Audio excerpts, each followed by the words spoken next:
La maîtresse de mon fils lui a appris un truc si faux qu'il a failli en mourir.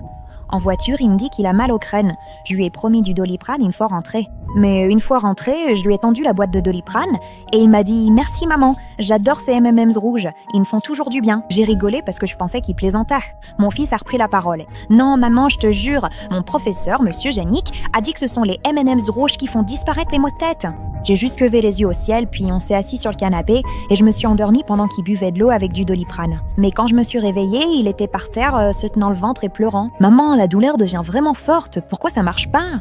Je lui ai demandé de quoi il parlait et il n'arrêtait pas de pleurer en disant que les M&M's ne faisaient pas effet. J'ai dit « D'accord, laisse-moi prendre d'autres antidouleurs ».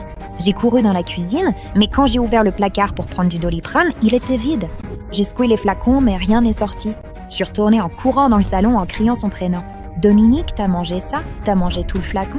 Il pleurait encore plus fort maintenant. « Ouais, j'ai mangé tous les M&M's rouges. Je voulais juste que le mal de tête s'arrête. Pourquoi j'ai si mal après avoir mangé des M&M's rouges ?»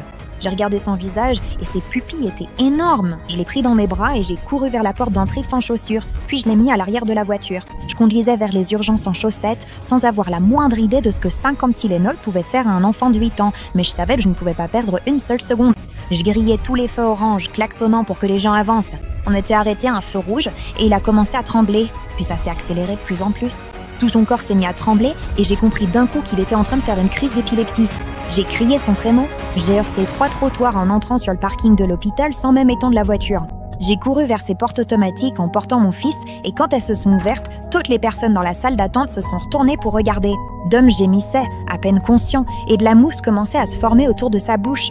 J'ai entendu une femme dire « Oh mon Dieu, ce gamin a la rage !» Je les ai tous ignorés.